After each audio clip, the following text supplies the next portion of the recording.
Hello and welcome to this installment of Talkin Trim. I'm Jonathon Skinner and today we're looking at some partially trimmed seat covers for the Triumph TR6. So this is very much a continuation video to one I've done before. See the description and link below for links to that one. These are the sort of 1970 to 1972 non-North American spec seats. They recline but they don't have headrests. Generally fitted to cars that had a chassis number CP above 50,000. And just continuing on from that video I did before, where I was showing you kind of the seat frames with the seat foams partially trimmed onto the seats as a bit of a guide as to how the basic setup goes. I mentioned in that video about the trimming around these sort of areas. These seats are quite unique because they kind of have the wing sections which turn into side bolsters here. You can effectively put your hand in between here and you can see on this one here how it just flaps up, and this is, like I say, only partially trimmed. You can see we've trimmed one of the side bolsters around there, but the other one still needs a bit of trimming on it, and obviously the backrest is just loose there connected at the top. But I mentioned in that video about the awkwardness of trimming these sections here and how even the original seats that we've got here, they never looked that neat. And you can see from side to side there, you know, that one looks pretty good. That one there, you're getting these elements of excess material and it's kind of clamping it in as it goes down there. And this is what I wanted to kind of show you. So we've done this one. This was sort of second attempt, I think, after we sorted out that side there. But I asked my trimmer to actually stop doing work on this side here because I thought it was an ideal opportunity to kind of show you the way they initially turn out if you just organically try and trim them.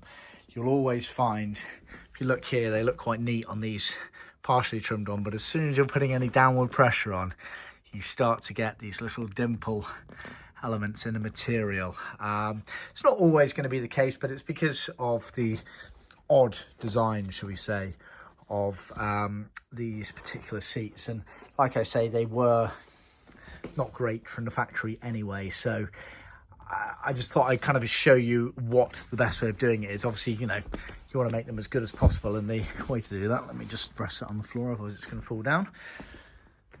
You want them as close to that as possible and minimising this section over here with the dimples in it. And this is the kind of answer here. So you got upholstery seat wadding, which we do sell, and effectively during the trimming process it's actually best to kind of be done once this bit is attached down here and you kind of know exactly what you're playing with. But effectively what you can do is kind of reach around from the back and tuck your fingers up. You might want to undo this a little bit as well, so you can get your hand in there, but you can effectively put some wadding.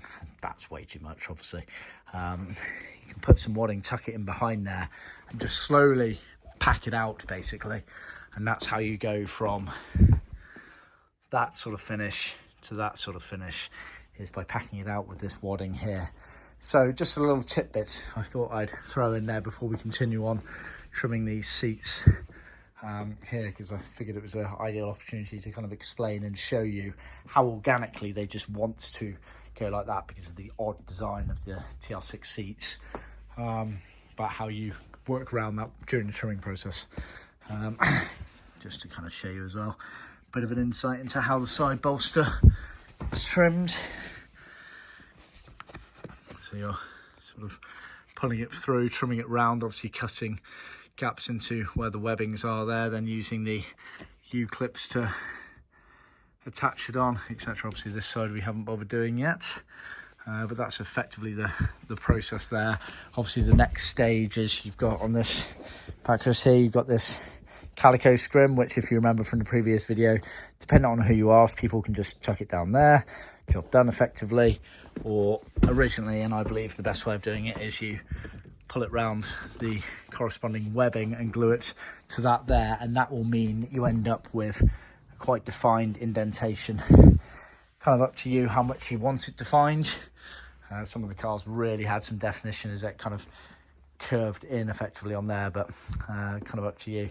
But that's the next stage there. But I thought I'd just do this very brief video just kind of show you the elements of things that you have to do during the trimming process. Unfortunately, a lot of classic car interior restorations, and seats very much so, are not plug and play. You have to tinker with them, and you might do work on one seat and it might turn out a certain way, and you think you pretty much replicated how you do it on the next seat, and it turns out differently. That's just the way the cookie crumbles in that regard, and they are an organic process. They are not kind of standardized in terms of the trimming process. So just keep that in mind. These are all little things that you have to sort of go back and improve and move and whatnot. Like I say, normally when we're doing a set of seats, we're probably doing it 2 or 3 times in certain areas to make sure that we get the best finish. So you kind of do a certain amount of process, you anchor it in place, look at it, know where you need to improve, take it back off, redo it, etc. It's not always the case, but generally speaking, it's unlikely that you're going to nail it first time. Anyway, hope you found that useful. Please remember to like, subscribe and share with other classic car enthusiasts, and be sure to tune in next time, where of course I will be doing a video showing these particular seats fully trimmed up, ready to go back to the customer. Cheers.